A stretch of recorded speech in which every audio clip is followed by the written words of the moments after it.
Jo tuvāk ir vēlēšana diena, jo trakāk paliek atsevišķi politiķu solījumi. Un šodien tiešām būtu vērts šo kungu solījumus rīdziniekam īpaši izanalizēt. Sāksim ar Vienotību. Vienotība tā ir partija, kas kļuva īpaši populāra pensionāru vidū pēc tā, kad 2010. gada bija pieņemts lēmums, toreiz kabinetu vadīja premjerministrs Valdis Dombrovskis, nogriezt visiem pensionāriem pensijas pa 10%. Bija nepieciešams Satversmes tiesas lēmums, lai šiem cilvēkiem, pensionāriem, atgrieztu viņu naudu. Pēc tam vēl sekoja slavena Abultiņa zulināšana, kad viņi satika pensionārus pie Saeimas. Bet tagad tieši šī partija piedāvā pensionāriem, visiem Rīgas pensionāriem, bezmaksas veselības apdrošināšanas polisi. Man ir jautājums. Vienotība kopš 2009. gada ir valdības partija. Vienotība tieši tā ir partija, kas patreiz vada labklājības ministriju. Kāpēc tā? Visiem Latvijas pensionāriem sen nav piedāvāts veselības apdrošināšanas polises. Visa Latvija, sākot no Daugavpils un Rezeknes, un beidzot ar Liepāju un Ventspili un taiskaita Rīga. Šī ideja pat netika apspriesta nevienu reizi, neviena ministra kabineta sēdē, nemaz nerunājot par labklājības ministriju. Vai cienījamai Vienotībai nav gadījuma kauns par to, ka viņa tik klāja melo pensionāriem? Solat lietas, kas nav izpildāmas, jo tas no Rīgas budžeta prasītu vismaz 180 miljonus gada. 180 miljonus gada. Vienlaicīgi neko nedarot, lai kaut minimāli palīdzētu pensionāriem Latvijas visas valsts līmenī. Zaļo un zemnieku savienība – politiskais spēks, kas ilgus gadus vada daudzas Latvijas pašvaldības, ieskaitot lielākas pilsētas. Man ir jautājums. Jūs rīdziniekiem solat, īpaši pensionāriem, visādus brīnumus. Praktiski piena upes un ķiseļu krastus. Bet ir jautājums. Kāpēc, piemēram, Liepājā visiem pensionāriem nav brīvbiļetes? Kāpēc Jelgavā visiem skolēniem nav brīvpusdienas? Kāpēc visas tās pilsētas, kur jūs strādājat, katrs pensionārs nesaņem skaidra naudu, ka jūs tagad solat rīdziniekiem atbalstu? Un vēl viens jautājums. Kāpēc jūrmalniekiem jūs solat 100 eiro katram pensionāram? Savukārt Rīga tika 50.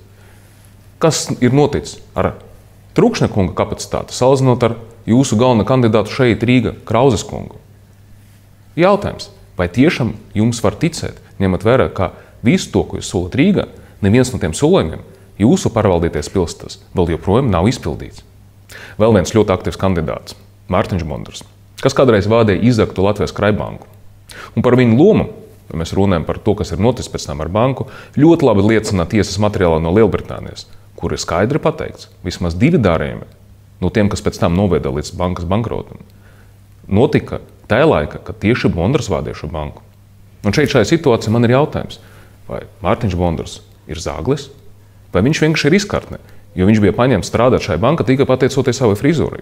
Tāpat, ka viņš pateicoties savai frizūrai ir izvēlēts par pirmo numuru šajā sarakstā.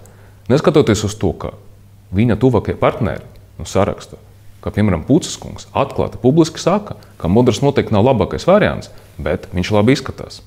Vēl viena lieta – analizēt to, ko piedāvā šis saraksts. Viņi visu laiku izmanto statistiku, lai parādītu, ka viņi ir ārkārtīgi kompetenti, bet viņi visu laiku melo. Viņi, piemēram, rāda, ka Rīga ir pieaudzis parādu sloks, kas absolūti neatbilst patiesībai. Par šiem 8 gadiem parādu sloks pilsētā ir samazinājies par 200 miljoniem eiro un ir samazinājies tik un vienīgi pateicoties finanšu politikai, kur īsteno Rīgas doma. Un šie cilvēki, kas visu laiku lielies ar to, ka viņi ir baigie finanšu speciālisti, ko viņi piedāvā pilsētai, viņi vienkārši piedāvā pa labi un pa kreisi dalīt naudu.